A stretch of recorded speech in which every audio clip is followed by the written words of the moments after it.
네, 안녕하세요. 정성호입니다. 이제 부동산에 오시는 분들 보면은요, 이제 약간 매도인들이 좀 짜증 섞인 그런 반응들을 보이세요. 옛날 같으면은 뭐, 아야, 사기 싫으면 관둬. 살 사람 많어. 35억 이하로는 안 팔아. 이런 약간 자세였다면 지금은, 아예 어쨌든 난 35억 이하는 못 팔아요. 약간 짜증 섞인, 이제 뭐, 조금 시장이 이제 변하고 있고, 거의들 이제 본인들도 어느 정도 인정이 되니까 약간 짜증 섞인 반응들을 보이시는 것 같아요. 그러면 어쨌든 지금 이제 야, 이 시장 이렇게 급변하게 돌아가는 걸 보면서 야, 이거 왜 이렇게 된 거야? 몇 달 만에 올해 한 4월 달까지만 해도 아까 긴가민가 했단 말이에요, 사람들이. 4월 달에 물건 산 사람들도 많아요. 4월, 5월 달에. 그게 완전 이제 뭐 말하자면은 승자와 패자를 약간 나누는 어떤 변곡점처럼 됐는데 돌이켜 나서 보자고요. 우리는 반성할 줄 아는 동물이란 말이에요. 한번 반성을 해보는 거예요. 야, 뭐가 뭐 때문에 이렇게 됐냐? 당연하죠. 금리 때문에 그렇게 됐죠. 좀 더 구체적으로 미국의 파월이라는 아저씨가 연방준비위원회에서 이제 뭐 FOMC라는 통화위원회를 열어서 금리를 올린다는 것 때문에 이 난리가 난 거예요. 미국이 금리를 올리면 우리나라도 당연히 금리를 올려야죠. 그러다 보니까 우리나라 금리도 올라가고 그러니까 결국 이 난리가 난 건데 생각을 해봤어요. 첫 번째, 왜 미국 금리가 올리면 우리나라 금리도 따라 올려야만 하는지 아주 쉽게 생각해보면 미국 금리가 오른다는 게 뭐예요? 미국 달러를 한 장 갖고 있으면 옛날에는 100원의 이자를 줬다고 해봐요. 그러면 미국 달러 한 장 갖고 있으면 이제는 200원의 이자를 준다는 거예요. 그럼 사람들이 달러를 사고 싶어 하겠죠. 갖고 싶어 하겠죠. 옛날에는 100원밖에 안 줬는데 200원 주니까. 그러니까 이 달러를 가지려면 어떻게 해야 돼요? 우리 원화를 은행에다 갖다 주면 달러를 줘요. 그러니까 자꾸 원하는 은행에다 주고 자꾸 원하는 은행에다 주고 달러 주세요 하니까 달러 값이 올라가는 거죠. 이 커피도 제가 마시는 커피 믹스도 중국인들이 커피 믹스 맛을 알았어. 막 커피 믹스를 사. 그럼 이 값이 올라가거든요. 똑같아요. 달러 값이 올라가니까 달러에 이자를 많이 주니까 사람들이 달러를 사고 싶어 하고 달러 값 그러면 달러 값이 당연히 올라가는 거예요. 그러면 그래요. 그건 알겠어. 달러 값 올라가는 거 알겠어. 근데 왜 우리나라 워낙 이자가 올라가야 돼? 만약에 이자를 올리지 않으면요. 미국이 달러 한 장 갖고 있는데 옛날에 100원 주던 거 200원 주는데 우리는 1000원짜리 한 장 갖고 있는데 옛날에는 100원 줬는데 계속 100원만 줘. 그러면 계속 원화를 달러로 바꾼단 말이에요. 그러니까 그렇게 하면 안 돼. 원화를 계속 달러로 바꾼다는 건 뭐냐면 결국 우리나 원화를 달러로 바꾼다는 거는 원화 표시 자산을 팔아가지고 원화를 만들어서 그걸 달러로 바꾼다는 말이거든요. 그러니까 우리나라 주식 갖고 있었어. 그 주식을 팔았어. 그럼 우리나라 있고 근데 100만 원 받았어. 이 100만 원을 달러로 바꾸는 거예요. 그러면 자꾸 우리나라 주식이랑 아파트 팔아봐요. 주식값 떨어질 거 아니에요. 주식값 떨어지지 않게 하려고 한마디로 말해서 우리나라 자산 가격 지키려고 야야야 달러 갖고 있어. 미국이 이제 100원 주던 거 200원 준대. 야 원화도 옛날에 100원 주던 거 200원 줄게. 야 굳이 우리나라 자산들 팔아가지고 원화 만들어서 그 원화 달러로 바꾸려고 하지 마. 이런 메커니즘에서 계속 달러가 금리가 올라가니까 원화 금리도 올라가는 거란 말이죠. 그러면 또 하나의 근본적인 질문. 왜 자꾸 파월 아저씨는 옛날에 100원만 주던 거 지금도 계속 100원만 주면 되지. 왜 자꾸 200원 주겠다고 금리를 올려서 이 난리를 만드는 거예요? 그 이유는 파월 아저씨도 달러 갖고 있을 때 100원 주던 거 200원 주기 위해서 200원 주는 거 자체가 목적이 아니에요. 그건 결과예요. 다시 말하면 금리를 올릴 수밖에 없어서 금리를 올리니까 결국은 100원 주던 거 200원 주는 거지 100원 주던 거 200원 주고 싶어서 금리를 올리는 건 아니에요. 무슨 얘기냐?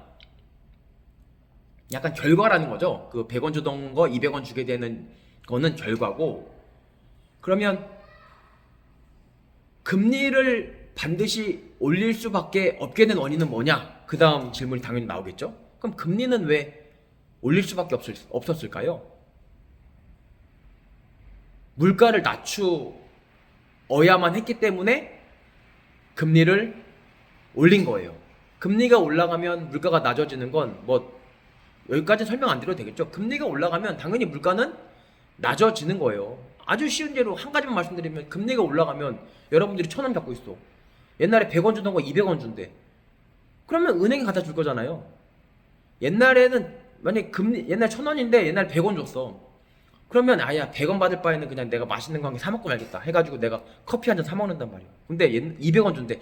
야 200원 줘? 야 이 커피 먹을 바에는 차라리 은행에 넣어놓고 200원 받는 게 낫겠는데? 예컨대 300원 준대. 야야 은행에 넣어놓자. 커피 먹어봤자 한 150원 정도 효용밖에 없는데 옛날에 100원 줄 때야 그냥 은행에 넣어놓지 않고 커피 사 먹고 말지만 300원 준다면 얘기가 다르지? 커피 안 사 먹잖아요. 그럼 커피값 떨어진다고요. 그러니까 금리 오르면 당연히 물가 떨어지는 거예요. 그러면 또 질문.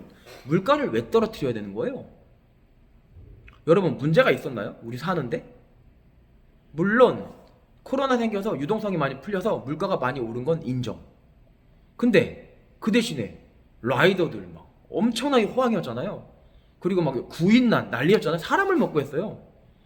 저도 이제 변호사 하지만 변호사가 옛날에 저 때 막 400만 원 받았어요 한 달에. 지금 800만 원 안 주면은 구할 데가 없대요. 뭐 쿠팡 당근 돼서 변호사 다 데려간대요. 오 대박. 중개사도 마찬가지예요. 옛날에는 실장님들 구하기 쉬웠어요. 근데 지금 실장 구하기 어려워. 왜 어려워요? 체리면 돈을 많이 버니까 부동산 실장님들이 다 나가서 다 체려. 부동산을 차린다고요. 그럼 뭐야? 그래 왜 금리를 자꾸 이렇게 올리는 거야? 뭐가 문제가 있었어?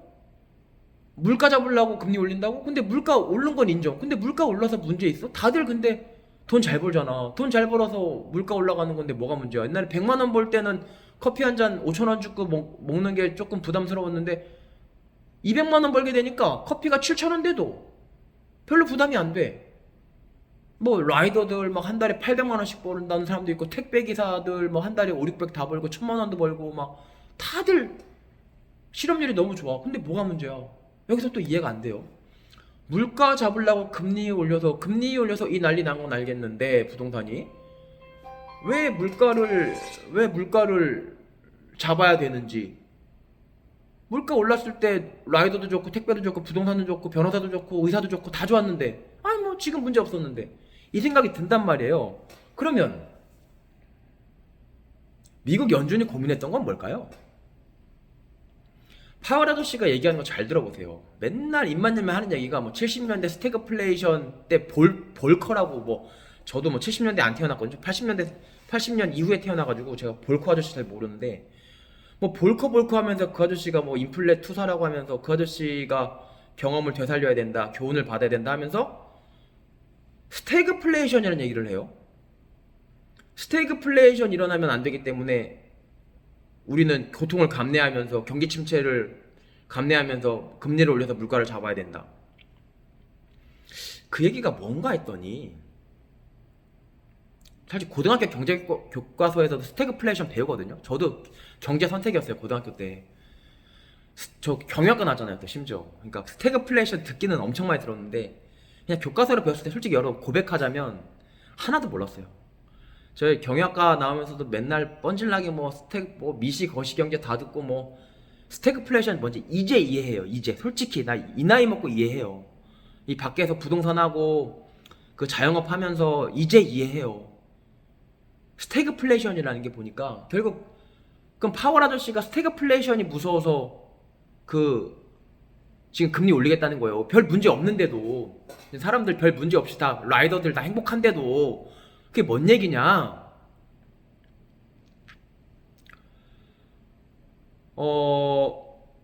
제일 걱정되는 건 이거예요. 물가는 올랐어.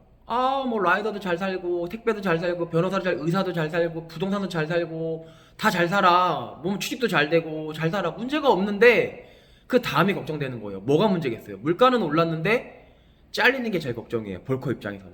잘린다는 게 뭐예요? 해고당하는 거예요. 무슨 소리예요? 지금 방금 해고 안 당하고 변호사 7, 800씩 다 벌고 라이더들 다 1,000만 원씩 번다면서요. 갑자기 왜 잘 나간다더니 갑자기 해고 얘기가 나와요? 물가는 오르면서 잘리는 게 스태그플레이션이거든요. 플레이션은 인플레이션이고 스태그는 잘린다는 얘기예요. 스태그 침체됐다는 거잖아. 침체된다는 게 다른 말로 하면 잘리는 거예요. 물가는 비싼데 내가 돈이 많으면 아까 문제 없다고 그랬잖아요. 내가 100만 원 벌 때 5천 원짜리 커피 사 먹다가 200만 원 벌면 7천 원으로 커피값이 올라도 문제가 없어. 근데 7천 원으로 올린 커피값은 그대로인데 내가 소득이 빵원이 돼. 그럼 얘는 망한다고요. 이게 그 파월은 무서웠던 거예요. 근데 왜 갑자기 왜 생뚱맞게 잘 있다 갑자기 그게 무서워? 왜 무서울까요? 스태그플레이션은 언제 생기냐면요, 공급이 줄어들 때 생겨요. 갑자기 또 무슨 얘기예요? 공급이 줄어들면 왜 스태그플레이션이 생겨요? 플레이션이 뭔지는 알았어요. 인플레이션이 플레이션인 건 알겠어요. 그럼 스태그는 잘리는 게 스태그인 것도 알았어요. 그럼 인플레이션은 돈이 많아지니까 인플레이션 알겠어. 그럼 스태그는 잘리는 건데 공급이 많아지면 스태그플레이션이 생긴다? 그럼 공급이 많아지면 잘린다? 아니. 공급이 줄어들면 잘린다? 공급이 줄어드는 거랑 잘리는 거랑 뭔 상관이에요? 공급이 줄어든다는 건 여러분 뭐예요? 핸드폰 안 만든다는 거죠. 이거 뭐야? 이 커피 더 이상 안 만든다는 거죠. 이 커피 만들려면 사람들이 일하는 직장 노동자들 필요해요. 이거 안 만든다는 건 뭐예요? 안 만들면 사람들 자른다는 얘기죠. 즉 공장 문 닫는다는 거예요. 그럼 공장 문 닫으면 잘리는 거예요. 그러면 공급이 감소해서 사람 잘리는 것까지 이해했어. 근데 공급이 왜 감소해요? 아무 문제 없었는데. 막 돈이 많아지니까 막 사람들이 커피를 막 사 먹으니까 동서식품에서 사람들이 막 고용해가지고 막 커피 믹스를 막 만들어. 그럼 막 사람들을 막 고용하잖아. 갑자기 왜 공장이 문을 닫는다는 거야? 왜 공급이 줄어든다는 거야? 무슨 소리야? 말이 안 맞잖아. 두 가지 이유가 있어요. 첫 번째는 원자재 가격이 오르는 거예요. 원자재 가격이 왜 올라요? 갑자기 커피 믹스 만드는데 설탕 필요하죠. 설탕 값이 100원 하던 게 10,000원으로 바뀌었다고 해봐요. 그러면 커피 믹스를 만들 수가 없는 거예요. 아 무슨 소리예요? 뭐 설탕 10,000원에 사다가 20,000원 받으면 되잖아요. 커피 믹스 한 봉지에다가 어떻게 20,000원에 팔겠어요? 그건 안 팔린단 말이에요. 원자재 가격이 인플레이션에 의해서 커피 믹스 가격이 올라가는 거를 초과해서 확 올라갈 때, 그러면 안 팔리니까 공장이 문을 닫아요. 그럼 다 잘려. 가격은 계속 올라가 있는데 가격은 잘 안 내려오거든요. 그러면 사람들 난리 나는 거야. 근데 지금 뭐예요? 우크라이나 전쟁이 터졌죠. 지금 막 맨날 뭐야 푸틴이 막 가스 밸브를 만지작거리면서 이거 잠글까 말까 이러고 앉아 있잖아요. 이 가스 값이 설탕 값이에요. 이해되셨죠? 첫 번째 요인이 그거. 두 번째 요인은 한번 옛날 말씀드린 적이 있는데, 커피 믹스 값이 계속 오르잖아요. 그러면 사장이 딱 봐요. 야 지금 커피 믹스 한 봉지 100원인데 야 내일 모레 되니까 400원 되겠더라. 야 굳이 지금 팔아야 돼? 야야 왜 팔지 말자. 야 냅둬. 뭐 타로 팔어. 야 400원 되고 팔지. 미쳤어? 미치는 장사 왜? 야 팔지 마. 공급을 줄여요. 그러면 공장 가동을 줄여요. 그러면 알바 쓰던 거 알바 안 써요. 해고돼요. 물가는 그대로 비싸요. 난리 나는 거예요. 이 두 가지 이유에 의해서 갑자기 설탕값이 엄청 비싸지든지, 아니면 커피 믹스 값이 오르려고 하니까 안 팔아버려. 의도적으로 안 팔아버려. 이런 경우 스태그플레이션, 사람은 잘리고 그 가격은 비싸고. 이거를 막기 위해서 파월은 금리를 올린 거예요. 물가를 잡으려고. 그럼 잘 봐요. 파월이 물가를 안 잡는다고 쳐봐요. 안 잡으면 러시아가 우크라이나 패는 바람에 가스비 올라서 아까 말한 메커니즘에서 스태그플레이션 발생한단 말이에요. 그리고 그 동서식품 사장이 커피 믹스 올릴 것 같으면 안 파는 거는 우리들도 다 마찬가지. 아파트 값도 갑자기 오르잖아요. 물건 싹 들어가요. 막 갑자기 개발 호재 터져. 그럼 물건 싹 들어간다고. 집주인들이 안 팔아. 오른 다음에 팔라고. 그 이유 때문에 파월이 금리를 안 올리면 어떻게 돼요? 사람들은 잘리고 물가는 비싸고 진짜 큰일 나요. 근데 금리를 올려봐요. 그럼 어떻게 돼요? 이거보단 좋으니까 금리가 오르는 거 아니에요. 그리고 스태그플레이션은 피할 수 있으니까 금리를 올리는 거야. 그럼 어떻게 돼요? 물가가 잡히고, 그럼 부작용이 뭐예요? 경기 침체가 되니까 사람들이 잘리겠죠. 그러면 파월이 금리를 올릴 때랑 올리지 않을 때만 비교해놓고 보면, 금리를 안 올리면 사람들도 잘리고 물가는 비싸. 근데 금리를 올려. 그러면 경기 침체가 오니까 어차피 사람들은 잘려. 근데 금리는 올라갔으니까 물가는 잡혀. 선택 전후를 놓고 보면 사람도 잘리고 물가도 비싸냐? 물가는 싸고 사람은 잘리냐? 그러니까 사람도 잘리고 물가도 싸지냐? 사람만 잘리고 물가는 비싸냐? 이 차이란 말이에요. 근데 중앙은행이 존재하는 이유는 뭐예요? 결국 실업률과 물가예요. 물가랑 실업률을 잘 조절하는 거거든요. 물가도 비싸지고 실업률이 나빠지는 거는 중앙은행으로 존재 가치가 없는 거예요. 정말 힘들면은 차라리 둘 다 나빠야 돼. 그러니까 둘 중에 하나는 잡아야 돼. 물가를 잡고 실업률 포기하든가 아니면 물가는 아유 그래 물가는 포기해 올라면 올라 실업률을 끌어당기든가 둘 다 바보 되는 건 안 돼. 그러니까 파월의 선택은 뭐예요? 물가를 잡고 실업률을 포기하겠다는 게 파월의 생각이에요. 그러니까 이게 좀 합리적이죠. 근데 제가 이해하고 있는 시장은 이래요.